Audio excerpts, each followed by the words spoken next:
unexpected weather changes, every drop of water counts. When it rains, no matter how little, the water should be captured and stored for later use. Let's find out how Makui has been dealing with water shortage. I've invited Lawrence from PlantVillage to help us know more about rainwater harvesting and conservation. Maybe, Lawrence, you can begin by telling us what is climate change.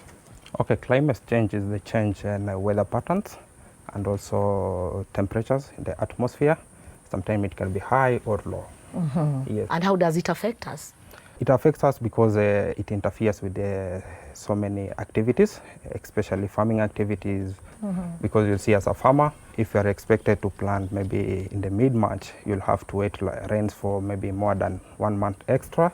Like you'll plant mid-April. Then you'll find that we have food shortage for more than 3-4 weeks that we had not planned for. Yes. So it has a lot of impact in the way we live. Yes, yes. All right. So, Mr. Makui, we've seen what climate change has done, and it's brought a lot of disaster. Sure. Has it brought any disaster in your shamba? Yeah, we've lost cattle here in 2017 and years before. Yes. And even now we are under serious drought. We've not yet received the long rains, and it's usually supposed to be a very wet season. So when was the last time there was rainfall here? I think last year April, but it was not the moderate rain we always expect. Yeah. It was just passing by. Yeah. All right, so it was not enough. It wasn't. So according to you, climate change has brought a lot of issues. Sure. All right.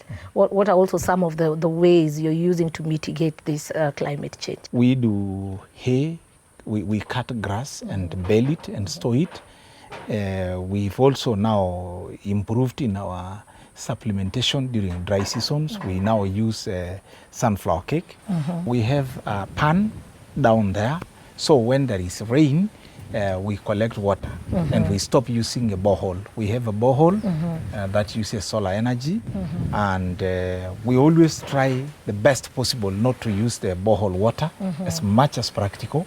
So when we have enough for livestock, we collect rainwater with our water tanks. As you see, we have about 6 in this home, and we want to have more because we don't know the time it takes to replenish extracted water from underground. All right. Lawrence, Yes. what other steps can farmers take? Farmers, they need to take another step of conservation agriculture. As a farmer, you need first to mulch your crops. We need to plant crops that are drought resistant. We can do legumes. Some legumes are a bit drought resistant. We need to have water harvesting, but we need to train farmers on how to harvest water in a proper way. Conservation agriculture practices like mulching and minimum tillage can be used to retain moisture in the soil. You said that there has to be a special law of collecting water. I think people just put gutters, and when it rains, water just goes into the tank. Is there any other special way of doing it? For you to put your gutters, you need to have a clear structure, a good structure at least to make sure that the lining is good and so that it's able to collect good water. So we need to have the good lining of gutters to make sure you collect the little water that this roof harvests so that we can have the water for our animals and for domestic purposes. Okay. Yes. Mr. Makui has gutters on one of his roofs, and so the Shamba Shape Up team decided to put gutters on the remaining roof. This way, he can harvest every drop of rainwater. Water is a very scarce commodity, and it's actually very important. You can't run a farm without water.